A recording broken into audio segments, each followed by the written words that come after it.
Bonjour à tous, je suis heureux aujourd'hui de venir vers vous pour vous faire une petite vidéo. Habituellement, je fais des petits articles, mais là aujourd'hui j'avais envie de faire une vidéo car c'était à mon avis beaucoup plus parlant par rapport à ce que j'avais envie de faire passer comme message par rapport à la vaccination pour le Covid pour les enfants. Je suis outré, choqué, scandalisé que l'on puisse, à partir de maintenant, dire qu'on veut vacciner les 12 à 18 ans. Et je suis même déjà choqué le fait qu'on ait demandé à vacciner à partir de 18 ans jusqu'à 50 ans. Je ne comprends pas. Je n'arrive vraiment pas à comprendre pourquoi. On n'a aucun recul sur cette vaccination. Alors, les personnes âgées, les personnes de plus de 65 ans se font vacciner. Ok, j'espère que tout va bien se passer. Je suis positif, j'espère vraiment, je le pense sincèrement. En tout cas, ça rassure déjà beaucoup de monde. Je le vois dans ma clientèle. Les gens qui sont vaccinés sont rassurés. Et bien, tant mieux, c'est déjà ça de gagner. Eh bien, il faut savoir quand même que cette vaccination, c'est ce qu'on appelle une thérapie génique, hein, tout le monde le sait. En essais qui se termineront fin 2022, fin 2023. C'est ARN messager avec des excipients lipidiques qui n'ont jamais été introduits dans le corps humain jusqu'à présent. Alors je souhaite de tout cœur que tout se passe bien, mais quoi qu'il en soit, en attendant la fin la fin 2022-2023, s'il vous plaît, après on verra bien, mais en tout cas s'il vous plaît ne touchez pas aux enfants. Mais en tout cas, je vais vous montrer deux trois petites choses. J'ai relevé des chiffres sur les chiffres, les sites officiels, hein, Santé publique France, l'INSEE, les chiffres dédiés, enfin les sites dédiés au coronavirus, etc., etc., qui nous disent, voilà, on veut vacciner les enfants, très bien, mais à savoir que de 0 à 14 ans, il y a eu extrêmement peu de décès. On les compte malheureusement sur les doigts des deux mains. Je vais vous dire le chiffre exact tout à l'heure. C'est triste à l'échelle individuelle, mais à l'échelle nationale, c'est vraiment très peu. Ensuite, de 15 ans, écoutez bien, de 15 ans à 44 ans, 1% de décès dans cette tranche d'âge.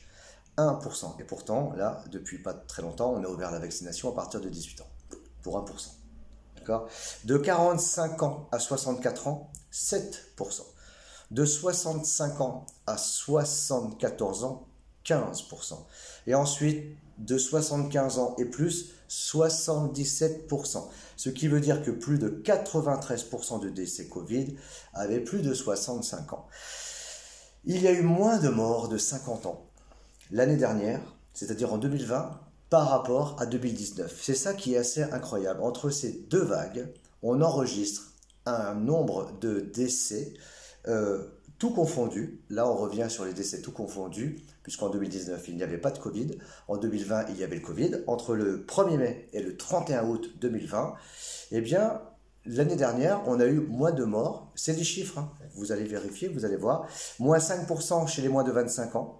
Moins 3% chez les de 25 à 49 ans, moins 2% de 50 à 64 ans, et en revanche, une augmentation l'année dernière, donc par rapport à 2019, de 4% entre 64 ans et 74 ans et plus.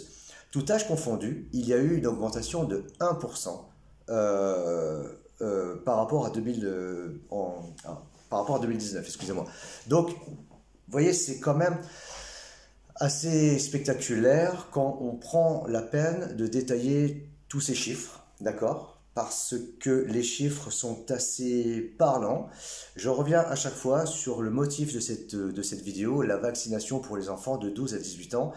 C'est vraiment un scandale. Est-ce que vous auriez l'idée d'aller vous faire vacciner pour la fièvre jaune sans aller dans les pays tropicaux? Est-ce qu'on aurait l'idée de prendre un cachet, je ne sais pas, je dis n'importe quoi, un cachet pour le cœur, alors que vous n'avez pas de problème de cœur? Est-ce que vous auriez l'idée, etc., etc. On peut, voilà. Eh bien, est-ce qu'on aurait l'idée de vacciner des enfants où est-ce que j'ai mis ça? De vacciner des enfants, à savoir qu'il y a eu 6 enfants, 6 décès. 8 enfants en hospitalisation, en réanimation, mais il y a eu 6 décès. Alors je ne dis pas que 6 décès, parce que c'est horrible de dire que 6 décès. Il y a eu 6 décès. C'est terrible, c'est horrible. Depuis le 1er mars 2020 à aujourd'hui, on dénote 6 décès. C'est catastrophique, on est d'accord, mais est-ce que cela vaut la peine de vacciner toute une population d'enfants pour 6 décès? Et alors, fort heureusement, pour des raisons de secret médical, nous n'avons pas les raisons du décès. Mais je pense fort malheureusement que ces enfants étaient atteints de comorbidité, très certainement. Alors, je vais vous donner encore quelque chose d'intéressant. L'étude PED Covid, qui a été faite par l'hôpital Necker et l'Institut Pasteur. Ils ont étudié 775 enfants de 0 à 18 ans, tous positifs, qui ont été testés positifs au SARS-CoV-2, d'accord? Ils ont été positifs au SARS-CoV-2. Attention, on ne parle pas de Covid, on parle de la maladie, d'accord, du virus, le SARS-CoV-2. Eh bien, figurez-vous que sur ces 75 enfants, il y avait plus de 70% qui étaient complètement asymptomatiques. Aucun symptôme. Pourtant, ils étaient testés positifs. Et pour les moins de 30% qui restent, eh bien, il y avait très très peu de symptômes. Enfin, beaucoup moins que chez les adultes. Beaucoup moins de symptômes que chez les adultes.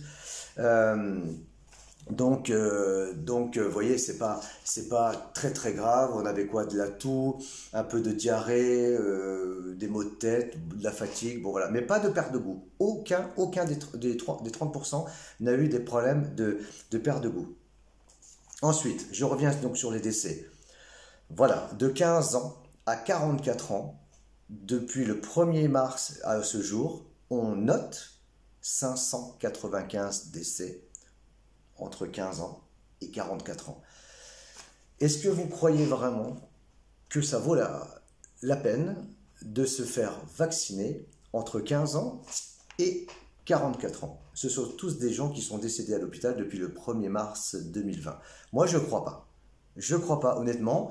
C'est encore une fois, c'est très très très très triste pour ces 595 personnes très jeunes, maximum 44 ans, mais c'était certainement encore une fois des comorbidités. D'ailleurs, ils le disent sur l'INSEE et sur Santé publique France, la plupart des décès Covid sont liés avec des comorbidités. On ne meurt pas du Covid, tout simplement. Vous pouvez, n'importe qui peut l'attraper, mais on ne meurt pas. On ne parle pas de la peste là, contrairement à un scientifique, je ne sais plus qui, en août dernier, qui avait comparé le Covid avec la peste. Ce cher monsieur, il faudrait qu'il sache que la peste avait un taux de létalité de 100%, c'est-à-dire qu'on mourait que de ça pendant ça commençait en 1300 et ça finit en 1800. Enfin voilà, ça durait pas mal d'années, ça nous faisait des rats. Et c'était une véritable hécatombe dans les rues. Donc à un moment donné, il faut comparer ce qui est comparable. Comparer la peste avec le Covid, c'est comparer une Fiat Panda de 1980 avec une Ferrari toute neuve. Voilà, à un moment donné, il faut quand même vraiment être assez raisonnable. Qu'on vaccine les personnes âgées, à risque, à comorbidité. Je dis, à la limite, c'est bien. Tant mieux, si ça peut prolonger un petit peu la vie, si ça peut éviter d'avoir des formes graves, si ça peut surtout désengorger les hôpitaux, parce que le problème il est bien là. Malheureusement, depuis un an, on n'a pas du tout fait pour les hôpitaux, on n'a rien fait. C'est un autre problème, je ne rentre pas dans ce débat-là, vous connaissez bien le problème, tout le monde le connaît. Donc, moi, le message que je voudrais faire passer aujourd'hui, soyez raisonnables. Je parle aux parents qui ont des enfants âgés de 12 à 18 ans et qui se grattent la tête en disant « mais qu'est-ce que je fais ?» Mais moi, je vais vous dire ce que vous allez faire. Vous n'allez pas le faire. N'allez pas vacciner vos enfants. C'est de la pure folie. Pourquoi je dis ça? Est-ce que je suis devin? Est-ce que je suis... non, je ne suis pas devin, je ne suis pas médium, je suis juste naturopathe, réflexologue plantaire, auriculaire et endonasal, d'accord? Je suis naturopathe, je suis conseiller en nutrition, donc la santé, ça me parle quand même un petit peu, d'accord? Donc je sais très bien, et on le sait très bien, que les enfants sont très très très très peu contagieux en plus de ça. On le sait parce qu'ils ont le nez qui fonctionne très bien au niveau du mucus, et combien même s'ils sont contagieux. Alors, on nous dit, on vaccine les gens, donc s'ils sont vaccinés, ils sont protégés normalement. Moi je suis, voilà, bête et méchant, vacciné, protégé. Sinon, à quoi ça sert de se faire vacciner? Donc, si les personnes âgées, enfin à partir de 60 ans, bon, c'est pas une personne âgée 60 ans, attention, je veux avec ces personnes. Mais voilà, si à partir de 65 ans, je trouve que, hormis des peut-être un peu plus jeunes, avec des comorbidités, etc., des gens sous dialyse, des gens qui ont subi des greffes, ce sont des cas à part, encore une fois, d'accord? Mais monsieur tout le monde, qui a 50 ans, qui a une bonne alimentation, une bonne hygiène de vie, non, non, qu'est-ce que ça veut dire quoi cette histoire-là? Et encore plus pour les enfants. De toute façon, je vais vous dire quelque chose. Nous sommes aujourd'hui le 10 juin 2021. J'ai relevé ce matin les chiffres qui sont mis à jour tous les jours sur le site officiel du Covid. Au 9 juin 2021, ouais, 2021, que je ne me trompe pas, moyenne sur 7 jours, 63 décès en moyenne par jour. Eh bien, figurez-vous que l'année dernière, en 2020, on avait une moyenne de 51 décès par jour. Bon, il n'y a pas une grosse différence, 51 à 63, mais l'année dernière, il y en avait quand même moins. Le 9 juin 2021, donc hier, on a eu 94 décès. Le 9 juin 2020, on en a eu 87. Donc à chaque fois, c'est moins. Et si vous regardez les courbes de décès Covid, eh bien, ils chutent beaucoup plus l'année dernière que cette année.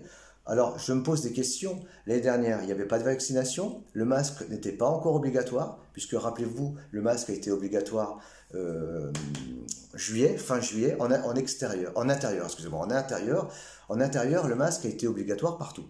D'accord? Partout. Après, en extérieur également, de plus en plus. Mais moi, je me pose des questions.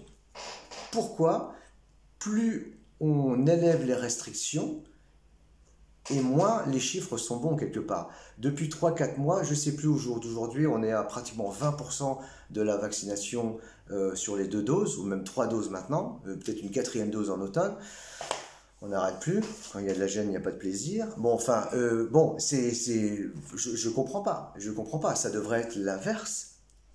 Alors quoi, il faisait meilleur l'année dernière, parce que le printemps, c'est quand même la fin des rhumes, la fin des grippes, la fin de tout ce que vous voulez, et la fin du Covid aussi normalement, puisqu'on le voit que l'année dernière ça a chuté fortement, mais cette année ça chute, mais regardez, allez voir les courbes, vous allez voir, il suffit de regarder, c'est ouvert à tout. Donc moi je m'interpelle quelque part, je me dis et les enfants, mais il faudrait à un moment donné arrêter de toucher aux enfants. On les a masqués depuis bientôt 1 an. Les enfants sont complètement choqués, traumatisés. Au CHU de Toulouse, récemment, il y a eu 3 enfants de 6 ans qui se sont pendus dans leur chambre. Les pédopsychiatres l'affirment, ça ne s'est jamais vu. On a entendu des maîtresses qui interpellaient des parents en disant « Mais je ne comprends pas, votre enfant, je crois qu'il a un problème urinaire ou de transit parce qu'il est sans arrêt aux toilettes, toute la journée, il demande à aller aux toilettes et qu'on interrogeait le petit ou les enfants. Ah ben non, c'est simplement pour pouvoir respirer. Ils s'enferment dans les toilettes pour aller respirer, les enfants. Les enfants, moi je les ai vus ici, ils ont les mains complètement déglinguées à force de se mettre du gel hydroalcoolique. Et vous savez très bien que la peau est le reflet de notre porosité intestinale, et la porosité intestinale, c'est ce qui va engendrer un affaiblissement de notre immunité. Donc à un moment donné, arrêtez de masquer les enfants, ils sont très très peu contagieux, ils ont un taux d'anticorps qui est très élevé, qui les permet d'avoir une réaction sur ce virus, de le combattre. Donc maintenant, on veut vacciner les enfants alors qu'on ne sait pas quels seront les effets à long terme de ce vaccin. On ne sait pas, il ne faut pas se voiler la face. Et de dire ça, c'est pas du tout complotiste ou anti-vaccin. Je suis pas anti-vaccin, attention, je ne suis pas. Moi, j'ai eu des vaccins, j'ai eu le rappel de tétanos il y a pas mal d'années, mais il n'y a aucun souci, je ne suis pas du tout anti-vaccin. Mais dans 10 ans, si tout va bien et avec la thérapie génique, ok, à la limite, moi le premier, j'irai me faire vacciner s'il faut. Mais pour l'heure, j'attends un petit peu, on attend un petit peu, parce que qu'est-ce qui va se passer avec cette thérapie génique, surtout avec les excipients lipidiques? On n'a jamais introduit ça dans un corps humain, ça s'est fait virtuellement ou sur des légumes, il me semble, oui c'est vrai. Donc voilà, si ça marche, tant mieux, mais pour l'instant, on ne sait pas. La preuve, on dit aux gens vaccinés de garder le masque, de garder les distanciations, Il y a eu plein de gens, tiens, quelqu'un de connu, Benjamin Castaldi, qui est sur C8, il a eu les 2 injections, il a attrapé le Covid 3 semaines après. Il y en a eu plein comme ça. Régnier, vous savez, celui qui faisait commissaire Moulin, il était en parfaite santé, ce monsieur, grand sportif, 80 ans, il était sur TF1, il a dit je vais très bien, je suis en pleine forme, je viens d'avoir mes 2 injections. Une semaine après, il est décédé d'une crise cardiaque. C'est peut-être une coïncidence, attention, je ne suis pas en train de dire que c'est à cause de ça, mais à un moment donné, bon, il faut, à un moment donné, peut-être, moi je serais d'avis à dire qu'on a déjà vacciné beaucoup de personnes âgées, il faudrait peut-être un petit peu mettre le petit stop, ce serait quand même raisonnable, et puis se dire, bon, on attend 1 an, et puis on voit ce qui se passe, et puis on essaye de voir un petit peu en prévention, on essaye un petit peu de dire aux gens, surtout pour les enfants, supplémentez-vous en vitamine D, tout l'hiver, d'accord, et des doses quotidiennes, pas des flashs tous les 3 mois qui servent à rien, voilà, de prendre une dose de 4000 unités par jour, de faire de temps en temps des cures de zinc, d'arrêter de se bourrer de sucre, de céréales, de produits laitiers 3-4 fois par jour, qui anéantit carrément la flore intestinale. Et voilà, dire aux gens de faire attention avec l'alcool, parce que l'alcool affaiblit le système immunitaire terriblement. L'alcool, c'est un pilleur, c'est un ravageur, même très peu, il faut le savoir. Il suffit pas de boire 3 litres de whisky par jour. Un tout petit peu d'alcool est très délétère pour le Covid. Donc, ceux qui ont peur du Covid, déjà, limitez au niveau des sucres, limitez au niveau d'alcool, faites de la respiration, détendez-vous, et si vous chopez le Covid, bon, voilà, 3-4 jours couchés, et puis voilà, c'est tout. Voilà, sur les sites, ils le disent, le Covid est une maladie dont on se guérit très bien, naturellement, sans aucun traitement. C'est eux qui le disent, c'est pas moi. Alors, il y a les Covid longs maintenant, mais les Covid longs, il suffit simplement, je retire le mot simplement, il suffit de s'en occuper. D'accord, de les supplémenter. Certainement, ils sont carencés en magnésium, certainement, ils sont carencés en zinc, ils sont certainement carencés en sélénium, ils sont certainement carencés en coenzyme Q10, etc., etc. Il y a beaucoup de choses qu'il faudrait voir comme ça. Mais en tout cas, il ne faut pas toucher aux enfants. Il ne faut pas toucher aux enfants. Déjà, de 18 ans à 44 ans, je vous l'ai dit, hein, je le redis, d'accord, de 18 à 44 ans, on a eu moins de 600 décès. C'est terrible à l'échelle individuelle, c'est une horreur, c'est toujours une catastrophe. Mais voilà, on est 67 millions. Les populations jeunes sont beaucoup moins à risque. On le sait. En Afrique, c'est ce qu'ils nous ont dit. Il y a eu très peu de décès en Afrique parce que c'est une population jeune. Donc, alors, regardez, bon, c'est pas vraiment ça la vérité. Il y a d'autres choses. Ils prennent des antipaludiques. Ils prennent de l'Artemisia annua, c'est une plante antiparasitaire à large spectre qui est beaucoup utilisée à Madagascar également. Il y a plein de choses comme ça, il y a des huiles essentielles qui fonctionnent terriblement bien. Donc s'en remettre uniquement au vaccin, j'entends la publicité, c'est la seule chose qui pourra nous sortir du Covid, mais non, je suis pas d'accord. Ça peut aider, je dis pas le contraire, mais dire que c'est la seule chose, ça c'est faux. Non, faut pas. La grippe, ça fait combien d'années qu'ils vaccinent? Elle est toujours là, la grippe, elle n'est pas éradiquée. En 2017, on a eu 30 000 morts, on est d'accord. Donc le Covid, je pense, le SARS-CoV-2, faudra faire avec, il sera toujours là, mais à un moment donné, il faudra peut-être d'arrêter la vie pour ça.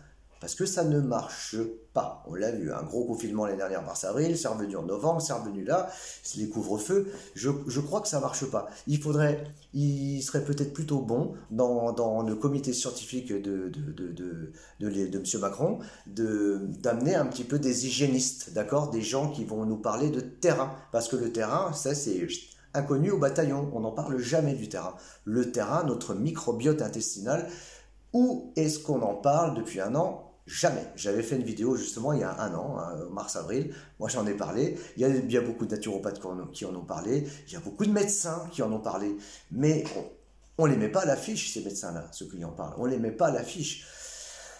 Donc ce serait bien un petit peu voilà, que grâce, je dis bien grâce, voilà, que grâce à ce Covid, eh bien, on ait une autre façon de vivre, une autre façon de penser, de s'alimenter surtout, d'arrêter de manger trop de choses du monde agroalimentaire qui détruit le biotope et qui n'apporte rien, qui est carencé, qui carence, qui n'apporte rien, aucun minéraux. La population est carencée.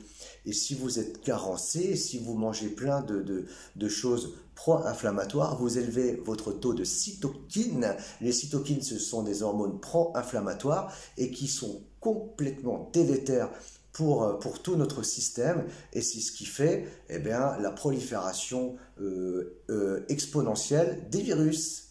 Tout simplement. Donc à un moment donné, se laver les mains 50 fois là par jour, mettre un masque, on a vu que ça ne marchait pas. Ça ne marche pas.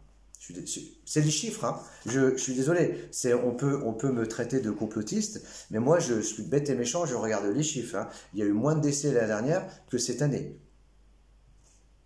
Ah, pourtant l'année dernière il n'y avait pas de masque, hein. Au mois de mai-juin il n'y avait pas de masque, hein. Il n'y avait pas de masque, ceux qui voulaient le portaient. Certains magasins commençaient à l'obliger, mais c'était pas obligé partout. En extérieur, c'était pas du tout obligatoire. C'est seulement à partir de l'été, quand il n'y avait plus rien, comme par hasard, ils ont obligé tout ça. Et comme par hasard, si vous regardez, alors là, je le dis avec du bout des doigts, mais j'ai quand même remarqué quelque chose. C'est peut-être un hasard, hein, mais à partir de fin juillet, où le masque a été obligatoire partout en extérieur, eh bien, les contaminations ont augmenté. Bon, je dis ça, je dis rien. Je ne sais pas, c'est un hasard. On va dire, ok, c'est un hasard. C'est un hasard. Voilà. Mais à partir du moment où on a obligé le masque, ça a augmenté. Bon, je ne sais pas, je dis rien. Le problème, c'est qu'on a comparé le masque de ville avec le masque chirurgical. Alors, pour ceux qui comparent le masque de ville au masque chirurgical, je leur conseille, la prochaine fois qu'ils ont à subir une opération, d'aller se faire opérer à Châtelet-les-Halles, la station la plus fréquentée de France, du monde même il paraît. Voilà, comme ça, puisqu'ils disent que le masque de ville et le masque opératoire, c'est chirurgical, pardon, c'est pareil, eh ben, ils n'ont qu'à aller se faire opérer dans le grand public. Voilà, je pense que... Donc voilà, bah, écoutez, j'ai fait ma pipelette encore une fois, mon coup de gueule, voilà, on ne touche pas aux enfants. Je le redis, on ne touche pas aux enfants. Non pas que je suis devin, ça se trouve, il ne se passera rien, peut-être, je le souhaite à la limite, mais on ne le sait pas. Principe de précaution, c'est la médecine, c'est le principe de précaution qui est prioritaire. Principe de précaution, c'est le principe de précaution. En médecine, c'est la première chose que les jeunes médecins apprennent, principe de précaution. Voilà, à partir du moment où il y a le moindre risque, sauf si la vie en dépend. Mais là, on n'est pas sur la peste avec un taux de létalité à 100%, hein, d'accord ? Voilà, je vous remercie de m'avoir écouté jusque-là. N'hésitez pas, si vous voulez mettre des petits commentaires. Si vous n'êtes pas d'accord avec moi, eh ben, dites-le moi, il n'y a pas de souci. J'exprime pas spécialement une opinion, hein. C'est pas un avis, hein. C'est chiffré. Voilà, c'est des chiffres, je parle de chiffres. Je pense que les chiffres sont indiscutables, mais les chiffres peuvent être quand même un petit peu étudiés. Ça dépend ce qu'on veut faire passer. Mais là, bon, voilà, c'est... En tout cas, je vous remercie. Et puis, bah, faites attention à vos enfants, d'accord? Mais pas de picouse. Allez, au revoir. Merci.